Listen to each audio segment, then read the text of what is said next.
Mr. Ambassador, what kind of changes have been made in the region after the fall of Saddam?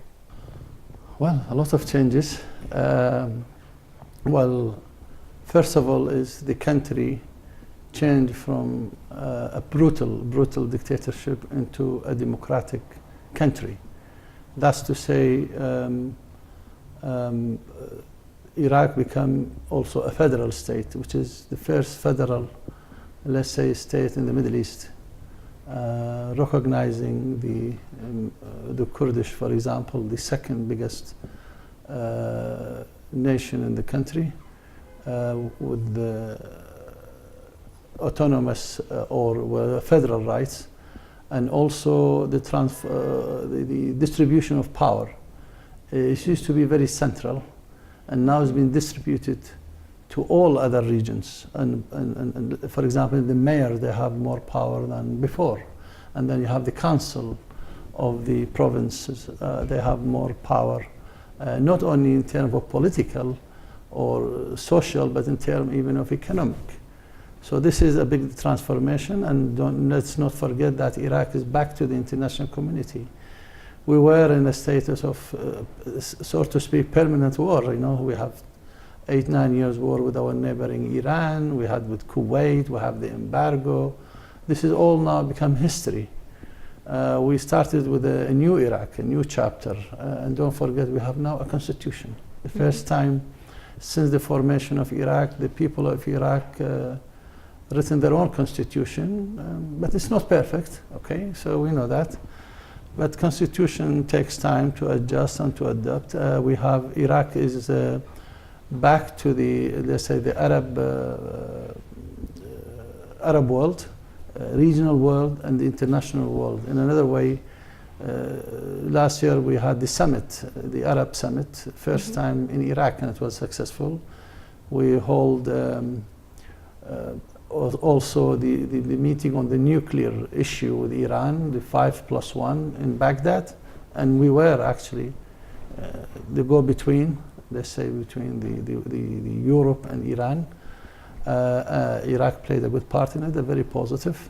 Also, Iraq is, since March this year, Baghdad became the capital of the Arab cultures, which is bring Baghdad back to its heyday.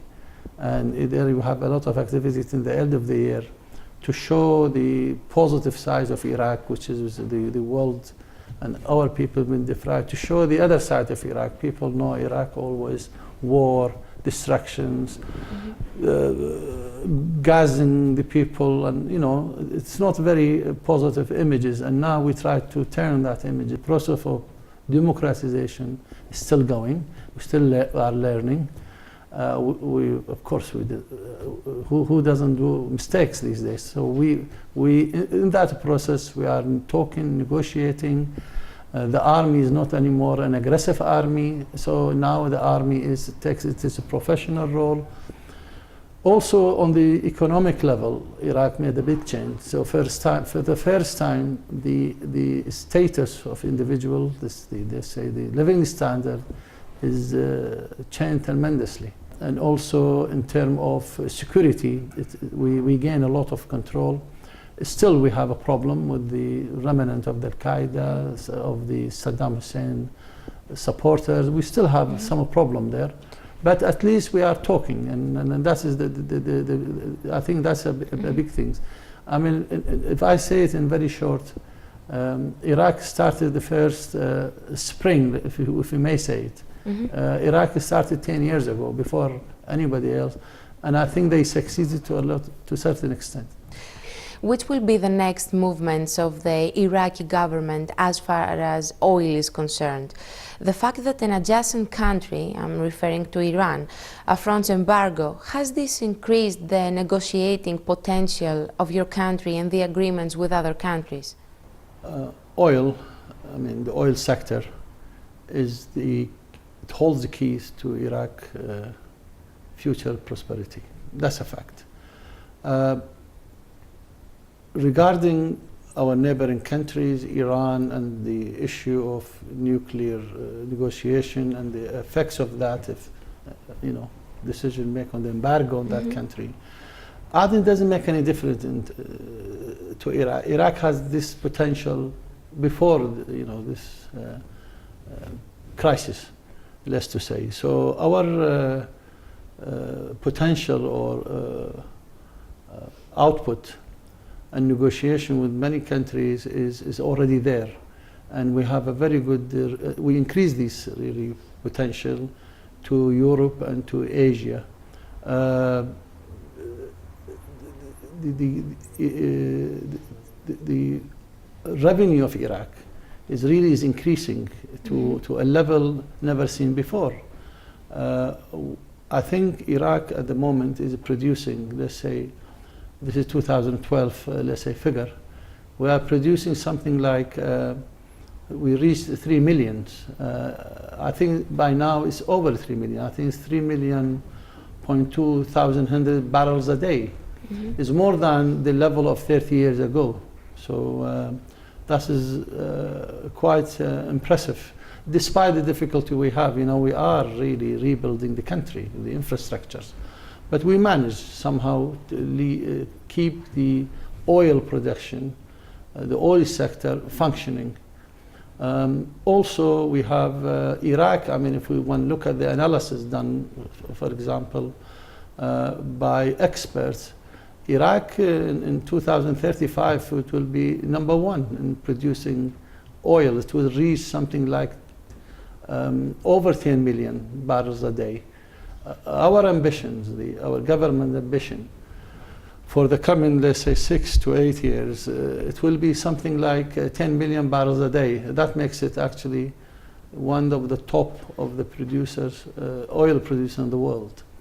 That's very impressive, but by 2035, Iraq revenue only from oil, it will be over $200 billion a year. Now, this is one part, but then you have the gas factor as well. The gas is coming into the Iraqi market, and we discovered there is a huge reservoir of gas, especially in the north. Now, this is, there are a plan to link it to the Nabucco pipeline, which is supplying gas to Europe as an alternative to, let's say, the Russian supplies. How would you characterize the commercial relationship between Greece and Iraq? Which sectors appeal to you most for investments? The relation with Greece, it's improving, I would say. It's improving. There are a sector which if I may pinpoint that, is the sector of instructions is there, and then you have Greek products, especially the dairy products. I could see there's something there, and on the pharmaceutical level as well, we could see. We saw and we noticed an increase of Greek, let's say, Greece involvement, business involvement in Iraq in the last, I would say, 18 to 20 months. We saw that a lot of businessmen are going to the country. Some of them established themselves. Contract has been offered to Greek company. So it's significant, some of them, especially in the, let's say, in the electric power, recycle, combination in the west of the country. Iraq is actually very, very welcoming the Greek businessmen in their country. We have a lot of, we think the Greeks are very close to us. They understand our environment. And we also, as an embassy here, we also encourage business, Greek business, to be there. We do all the facilities for them and never had before. Could you give us more information about the profile of these Greek companies that have come to your country? I would say there is one famous company, I mean, it would come to my mind, is Metica. They have a big project in the Anbar region, which is the west of Iraq. This is estimated at 1 billion and something, over a billion, let's say. So that's in the last, I would say, year and a half. And I think that is very encouraging for us. But there are others, of course. There are We have a project let's say, in Basra, cleaning the port. We have another one by building hospitals. They made an offer to build some hospital there, training and so on. But above all, we have the constructions. This is, I would say, about the medium-range companies. Are there any plans for greater collaboration in the sector of tourism? And if so, do you have any estimations about the number of the Iraqi tourists that are going to visit this summer Greece? Yes, actually, it is in our plan to improve, part of our job is to improve bilateral relation with the Greece. That is what we are here. Apart from them, the economic one, the business, we improved, and I think we made the progress there. I'm very happy about that. We made the progress from almost nothing to now we are reaching. Companies are basing there, going there. Now, tourism is important, and just for your information, I met the Minister of Tourism yesterday morning, and we had a good discussion, and she has a good, interesting agreement or understanding we reached. We asked the minister to facilitate the visa, because we have a problem with the visa part of the tourism. It needs visa, and the visa takes times, very much time. But this is, we understand, is technical rather than it's a political. And it takes time, but they promise us to work on it. We don't know the number of people. I don't have that, because, as I said, there are people coming usually, but not on a massive things. That's what we wish. A lot of people ask to come to this country. Before, they used to come and go easily. The same day they apply, they get the visa, they come. Now there's a bit difficulty. We will improve that, definitely. We are going to update the protocol agreement between our two countries. We are going very fast on that. We will see some result probably end of this year or the beginning of next year. You will see a lot of Iraqi tourists here. It's a favorite combination, a favorite destination, for Iraqis. It's a beautiful country. It's food, atmosphere, music is all. You're familiar with all these. We are familiar with it, but there is another problem you have to understand. In tourism, you need transportation. We have a bit of problem with transportation in the sense that we don't have a direct flight, let's say from Athens to Baghdad or Athens to Erbil or Suleymania or any Basra, direct flight. We don't have that. The Iraqi would like to resume it as a flight, Iraqi Airways, to this country as before. We are very much in the idea, it will help this country as well, help our people as well, is that Athens become a hub for Iraqi destination. So not only they come here, but they could go somewhere else. The